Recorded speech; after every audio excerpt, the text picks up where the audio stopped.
வணக்கம் நண்பர்களே.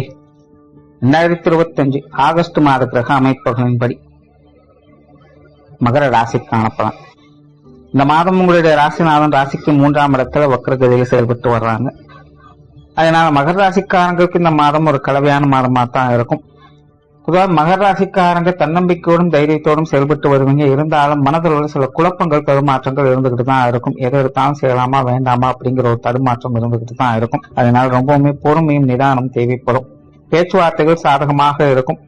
இருந்தாலும் மகர ராசிக்காரங்களுக்கு மற்றவங்க வகையில கொஞ்சம் எதிர்க்கிறதுக்கு மாற்றுக்கிறதுக்கு ஒவ்வொரு இருந்துகிட்டு தான் இருக்கும். தேவையில்லாத வேண்டாவாதங்கள் அப்படிங்கிறது இருக்கும். அதனால மகர ராசிக்காரங்க இந்த வீண் பேச்சுக்களை கொஞ்சம் அவாய்ட் பண்ணிக்கோங்க. குறிப்பா மற்றவங்களை பத்தி ஏதாவது பேசுறீங்க அப்படின்னா கொஞ்சம் யோசிச்சு பேசுறது நல்லது. ஏன்னா நீங்க ஒண்ணு சொல்லது மற்றவங்களுக்கு போய் சேரும் போது வேற மாதிரி இருக்கும். இந்த மாதிரியான விஷயங்கள் மட்டும் கொஞ்சம் கவனம் எடுத்துக்கோங்க. புதிய விஷயங்கள் காரியங்கள் சாதகமான அமைப்புகள் எதிர்பார்க்கலாம். பட் வேலை அலைச்சல்கள் சற்று கூடுதலாக இருக்கும். எடுத்தவங்க ஒருத்தனை எதையும் செய்ய முடியாது. ஆனா எப்படி செய்யணும்னு நினைச்ச காரியத்தை சிரமப்பட்டால் செய்து முடிக்கக்கூடிய திறன் என்பது உருவாகும். சொத்து சுகங்கள் மற்றும் வாகன ரீதியான விஷயங்கள் சாதகமான அமைப்புகளை எதிர்பார்க்கலாம். பட் இந்த மாதிரி சொத்து சுகங்கள் வாகன வகைகளை இந்த பேச்சுவார்த்தைகளை கொஞ்சம் கண்ட்ரோல் பண்ணிக்கோங்க. பொருளாதாரம் சார்ந்த விஷயங்கள் அளவான நிலைகள் இருக்கும். கொடுக்கல் வாங்குற விஷயங்கள் சமாளிக்கக்கூடிய அளவு இருக்கும். மகர ராசியை பொறுத்த வரைக்கும் வரவுகளும் உண்டு, வரவுகளுக்கு ஏற்ற செலவுகளும் உண்டு. பொதுவாகவே மகர ராசிக்காரங்களுக்கு சம்பகாலமாகவே இது ஒரு பிரச்சனை தான். இந்த காசுவன சமாச்சாரங்களை தான் என்னதான் கச்சிதமாக எடுத்து பிடிச்ச ஒரு விஷயங்களை பாதுகாத்தாலும் ஏதோ ஒரு வகையில செலவுகள் விரயங்கள் அப்படிங்கிறது ஆகிட்டு தான் இருக்கும். சும்மா இருக்காம கூட இருக்கவங்கனாலே மற்றவங்கனாலே ஏதோ ஒரு செலவுகள் விரயங்கள் ஏற்பட்டுதான் இருக்கும். இதனால தவிர்க்க முடியாத சூழ்நிலைகளாக மாறிடும். சோ கிட்டத்தட்ட இந்த மாதம் மகர ராசிக்காரங்க அப்படிப்பட்ட சூழ்நிலைகள் தான் இருக்கு. சோ வரவுகளும் இருக்கும், வரவுகளுக்கு ஏற்ற செலவுகளும் உடன் இருந்துகிட்டு தான் இருக்கும். அதனால அந்த காசு பண்ண விஷயங்கள் கொஞ்சம் சிந்தித்து செயல்படுறது நல்லது. கடன் சார்ந்த விஷயங்கள் முடிஞ்ச அளவுக்கு தவிர்த்துக்கங்க.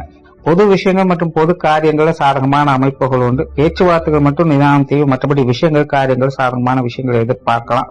பிரயாணம் சார்ந்த விஷயங்கள் சாதகமாக இருக்கும். பிரயாணங்கள் வகையில் எதிர்பார்ப்புகள் பூர்த்தியாகும். சிலருக்கு தொலைதூர பிரயாணங்கள் தவிர்க்க முடியாதாக இருக்கலாம்.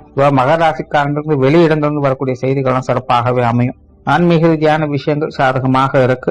குறிப்பாக இந்த யோக சாதனாக்கள் இருந்து வரக்கூடியவங்களுக்கு இந்த மாதம் ரொம்ப சிறப்பாக இருக்கு. சிலருக்கு குலதெய்வ வழிபாடுகள் போன்ற விஷயங்களை மேற்கொள்வதற்கு வாய்ப்புகள் இருக்கும். காரியங்கள் மற்றும் செயல்பாடுகள் வகையில மாத்தின் பிற்பகுதிகளை சில சாதகமான அமைப்புகள் எதிர்பார்க்க முடியும். மாத்தின் முற்பகுதிகள் அலைச்சல் இருந்தாலும் ஆதாயத்தை கொடுத்துட்டு இருக்கும். குடும்ப விஷயங்கள் காரியங்கள் பெரும்பாலும் வழக்கமான சூழ்நிலை தான் பார்த்து வருவீங்க. குடும்ப தேவைகள் பூர்த்தி ஆகும். பட் அதே நேரம் குடும்பத்துக்குள்ள கொஞ்சம் ஏற்ற இறக்கமான சூழ்நிலைகள் தான் இருக்கும். பெற்றோர்கள் சார்ந்த விஷயங்கள் இந்த மாதம் சாதகமாக தான் இருக்கு. பெற்றோர்கள் வகையில் சில சுமமான அமைப்புகளை எதிர்பார்க்கலாம். பெற்றோர்கள் வகையில் கொஞ்சம் காரசாரமான விவாதங்கள் அவ்வப்போது வந்துட்டு தான் போகும். குறிப்பா உடல்நலம் சார்ந்த விஷயங்கள், பொருளாதாரம் சார்ந்த விஷயங்கள்ல கொஞ்சம் பேச்சுவார்த்தைகள் அடிக்கடி அதிகமா இருக்கும். இந்த மாதிரியான விஷயங்களை சமாளிச்சுக்குவீங்க. இப்போ பெற்றோர்கள் வகையில சின்ன சின்ன அலைச்சல் இருக்கும். பட் அதே நேரம் பெற்றோர்களுடைய தேவைகள் பூர்த்தியாக சாதகமான அமைப்புகளை பார்த்து வருவீங்க. உடன்பிறப்புகள் சார்ந்த விஷயங்கள் கிட்டத்தட்ட அப்படிதான் இருக்கு. குறிப்பாக இளைய உடன்பிறப்புகள் சார்ந்த விஷயங்கள்ல கொஞ்சம் கவனம் தேவை. மூத்த உடன்பிறப்புகள் சம்பந்தப்பட்ட விஷயங்கள் எதிர்பார்ப்புகள் பூர்த்தியாகும். அவங்க வகையில சில சுமூகமான அமைப்புகளும் காரியங்கள் வகையில நன்மைகளையும் எதிர்பார்க்கலாம். கணவன் மனைவி உறவுகள் சாதகமாக இருக்கு. பேச்சுவார்த்தைகள் மட்டும் கொஞ்சம் காரசாரமான விவாதங்கள் வந்து போகும். மற்றபடி விஷயங்கள் காரியங்கள் வகையில நன்மைகளை எதிர்பார்க்கலாம். சிலருக்குள்ள வாழ்க்கை துணையோடு சேர்ந்து வெளியிடங்களுக்கு போய் வரக்கூடிய அமைப்புகள், விருந்து விழாக்களுக்கு சேர்ந்து மகிழக்கூடிய அமைப்புகள்லாம் இருக்கும். அவங்க சம்பந்தப்பட்ட விஷயங்கள் காரியங்கள் சிறப்புகளையும் எதிர்பார்க்கலாம். கொஞ்சம் சப்போர்ட்ஃபுல்லாகவும் இருந்து வருவாங்க. கணவன் மனைவி உறவுக்குள் அந்யோன்யம் அதிகரிக்கக்கூடிய ஒரு காலகட்டம் தான். இருந்தபோதும் பேச்சுவார்த்தைகள்ல காரசாரமான விஷயங்கள் மட்டும் கொஞ்சம் தவிர்த்துக்கங்க. குழந்தைகள் சம்பந்தப்பட்ட விஷயங்கள் ஒரு கலவையான அமைப்புகள் தான் இருக்கும். குழந்தைகள் வகைகள் கொஞ்சம் ஏற்ற இறக்கங்கள் அதிகமாக இருக்கும். சூழ்நிலை சந்தர்ப்பம் கொஞ்சம் அனுசரிச்சு போய்க்கிறது நல்லது. திருமண அமைப்புகள், புத்திரபாக்கிய அமைப்புகள், முயற்சி நடுப்படையில் நற்பலன்களை பார்த்து வருவீங்க. காதல் சம்பந்தப்பட்ட விஷயங்கள் சாதகமாக இருக்கும். மகர ராசிக்காரங்களுக்கு காதல் உணர்வுகள் அதிகரிக்கக்கூடிய ஒரு மாதம் தான். மாணவர்களுக்கு கல்வி மற்றும் வித்தை சார்ந்த விஷயங்கள் சாதகமாக இருக்கும். மாணவர்களுடைய தேவைகள் பூர்த்தி ஆகும்.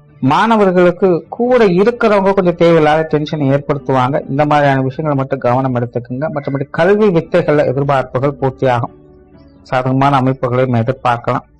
உற்சாக உறவினர்கள் நண்பர்கள் வகையில கலவையான அமைப்புகள் தான் இருக்கும். சூழ்நிலை சந்தர்ப்பங்கள் கொஞ்சம் மனசரிச்சு போய்க்கிறது நல்லது. உடல் நலம் சார்ந்த விஷயங்கள் அலைச்சலோட ஆதாயங்களை பார்த்து வருவீங்க. சின்ன சின்ன உடல் அபாதைகள் அலைச்சல் போன்ற விஷயங்கள் தவிர்க்க முடியாததான் இருக்கும். இந்த போல எல்லாத்தையும் சமாளிச்சுட்டு வருவீங்க. தொழில் வேலை உத்தியோகம் சார்ந்த விஷயங்கள் சிறப்பாகவே இருக்கு. குறிப்பா மாத்தின் முற்பகுதிகள் சின்ன சின்ன அலைச்சல்கள் டென்ஷன்கள் இருக்கும். ஆனா மாத்தின் பிற்பகுதிகளில் எதிர்பார்ப்புகள் பூர்த்தியாகும். வாடிக்கையாளர் சார்ந்த விஷயங்கள் சிறப்பாகவே இருக்கு. பார்ட்னர்ஷிப் சம்பந்தப்பட்ட விஷயங்களும் சாதகமான அமைப்புகளை எதிர்பார்க்கலாம். புதிய வேலை வாய்ப்புகள், தொழில் வாய்ப்புகள் போன்ற விஷயங்கள் சிறப்பாகவே இருக்கு. தொழில் வேலை உத்தியோக ரீதியாக வெளியிடங்களில் எதிர்பார்த்த உதவிகளும் கிடைக்க பெற்று வருவீங்க. கொடுக்கல் வாங்கல் விஷயங்கள் கலவையான நிலைகள் இருக்கு. சூழ்நிலைக்கு தகுந்த மாதிரி கொஞ்சம் மனுசரிச்சு போய்க்கிறது நல்லது. வெளியூர் மற்றும் வெளிநாடு சம்பந்தப்பட்ட விஷயங்கள் அளவான நிலைகள் இருக்கும். ஒரு வரைக்கும் நேரத்தை யோசிச்சு செயல்பட்டு வருவது நன்மைகளை கொடுக்கும். சோரான மகர ராசியை பொறுத்தவரைக்கும் இந்த மாதம் அலைச்சலோடு ஆதாயங்களை பார்த்து வருவீங்க. நன்றி, வணக்கம், வாழ்க வளமுடன்.